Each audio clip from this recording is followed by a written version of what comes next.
সমগ্র বরাক উপত্যকা সহ বিভিন্ন এলাকার গুরুত্বপূর্ণ খবরের মধ্যে স্বাগতম। আজ হলো 1 ডিসেম্বর 14 অগ্রহায়ণ সোমবার। আজকের প্রথম খবরটি হলো হাইলাকান্দিবাসী সামাজিক মাধ্যমে অনেক পোস্ট করছেন যে আমাদের ক্ষতিগ্রস্ত হয়েছে বন্যায়, তা এখনো সরকারের পক্ষ থেকে কোনো অনুদান পাওয়া যায়নি। বন্যায় ভুক্তভোগীরা নিজের ঘর বাড়ি ছেড়ে শিবিরে গিয়ে আশ্রয় করেছিলেন। এমন অবস্থায় অনেক জনের ক্ষতিগ্রস্তের সীমা ছিল না। ঘর বাড়ি সহ পশু এবং শস্য সামগ্রী সবই বন্যার জলে ভাসিয়ে নিয়েছিল। বরাক উপত্যকার হাইলাকান্দি জেলার বন্যায় ক্ষতিগ্রস্ত অনেকেই জনগণ সোশ্যাল মিডিয়ায় পোস্ট করে অসমের মুখ্যমন্ত্রী ডক্টর হিমন্ত বিশ্ব শর্মার কাছে ক্ষতিপূরণের আর্জিও জানিয়েছেন, কিন্তু এখনো পর্যন্ত সরকারের পক্ষ থেকে বন্যায় ভুক্তভোগীদের ক্ষতিপূরণ দেওয়া হয় নাই দেখে সোশ্যাল মিডিয়ায় বারবার আর্জি জানাচ্ছেন। প্রসঙ্গে আরও জানাচ্ছেন যে অসমের মুখ্যমন্ত্রী ডক্টর হিমন্ত বিশ্ব শর্মা বরাক সফরে এসে হাইলাকান্দি জেলাতে যখন আনুষ্ঠানিকভাবে মহিলা উদ্যমিতার 10,000 টাকার চেক বন্টন করবেন এবং বিভিন্ন সরকারি প্রকল্পের গুরুত্বপূর্ণ কথাগুলো জানাবেন, তখন বন্যায় ক্ষতিগ্রস্ত ভুক্তভোগীদের এ সমস্যাও তুলে ধরার আর্জি জানাচ্ছেন। বন্যায় ক্ষতিগ্রস্ত ভুক্তভোগীরা সরকারের পক্ষ থেকে কোনো ক্ষতিপূরণ না পেয়ে সরাসরিভাবে সোশ্যাল মিডিয়ায় পোস্ট করে আর্জি জানাচ্ছেন এবং এ বিষয়ে অসমের মুখ্যমন্ত্রীর দৃষ্টি আকর্ষণ করার চেষ্টা চালিয়েছেন। হাইলাকান্দি সফরে যখন মুখ্যমন্ত্রী আসবেন তখন এ বিষয়ে তুলে ধরার কথাও জানিয়েছেন। সঙ্গে আরও জানিয়েছেন যাহারা অরুণোদয় প্রকল্প থেকে বঞ্চিত তাহাদের কথাও মুখ্যমন্ত্রীর কাছে দৃষ্টি আকর্ষণ করার দরকার। হাইলাকান্দি জেলার অনেক মহিলারা রয়েছেন যে অরুণোদয় প্রকল্প থেকে বঞ্চিত, অনেক যোগ্য হিতাধিকারী রয়েছেন তাহারা অরুণোদয় প্রকল্প থেকে বঞ্চিত। এ বিষয়ে মুখ্যমন্ত্রী দৃষ্টি আকর্ষণ করার জরুরি বলে মত প্রকাশ করেন। এর পরবর্তী খবরটি হলো এসআর তথা বিশেষ ভোটার তালিকার সংশোধনী জোরদার চলছে। 5 গ্রাম সহ বরাকের বিভিন্ন এলাকায় বুথ লেভেল অফিসার বা বিএলও ঘরে ঘরে গিয়ে এসআর তথা বিশেষ ভোটার তালিকার সংশোধনীর প্রক্রিয়াটি চালাচ্ছেন। বুথ লেভেল অফিসার তথা বিএলও বাড়ি বাড়ি গিয়ে জনগণের ভোটার তালিকার সংশোধনীর প্রক্রিয়াটি কাজ চালাচ্ছেন। ভোটার তালিকার সংশোধনীর নথিপত্র যাচাই প্রক্রিয়া খুবই জোরদারভাবে চলছে 5 গ্রাম সহ বরাক উপত্যকার বিভিন্ন এলাকায়। এ বিষয়ে ভোটারদের নথিপত্র যাচাই করা, মৃত ব্যক্তি ও স্থান পরিবর্তন করা ভোটারদের নথিপত্র যাচাই করা বা চিহ্নিত করা, যাহাদের 18 বছর তথা প্রাপ্ত বয়স হয়েছে তাহাদের ভোটার তালিকায় নাম অন্তর্ভুক্ত করা এবং যাহাদের 17 বছরের উপরে রয়েছে আগামী 26 জানুয়ারি, এপ্রিল, জুলাই এবং অক্টোবর মাসের প্রাপ্ত বয়স হবে তাহাদের নাম নথিপত্র করা ইত্যাদি।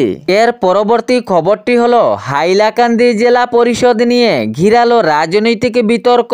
জেলা পরিষদ গঠনের পর থেকেই বিতর্ক যেন থামছে না, জটিল রূপ নিয়েছে রাজনৈতিক মহলে। জেলা পরিষদ গঠনের পর থেকেই জনগণের অভিযোগ নির্বাচনের পর অনেক মাস কেটে গেল কিন্তু এখনো উন্নয়নমূলক কাজ একটিও হয়নি, কিন্তু শাসক দলে ঝাঁকাঝাঁকি বিরতি হচ্ছে না। সম্প্রতি জেলার অভিভাবক মন্ত্রী কৃষ্ণেন্দু পালের দফতরে বৈঠক করেন রামচন্ডী নিমাইচাঁদপুরের নির্দল জেলা পরিষদ সদস্য দেলওয়ার হোসেন বড়বইয়া, আলগাপুর কাঞ্চনপুরের কংগ্রেস জেলা পরিষদ সদস্য আফতার উদ্দিন লস্কর, নারায়ণপুর বন্দুকমারার কংগ্রেস জেলা পরিষদ সদস্য তথা জেলা পরিষদের সহ সভানেত্রী জুহি আক্তারের প্রতিনিধি আফজল হোসেন চৌধুরী। এ বিষয়ে সোশ্যাল মিডিয়ায় পোস্ট চলছে। হাইলাকান্দিতে জেলা পরিষদ নিয়ে ঘিরল রাজনৈতিক বিতর্ক।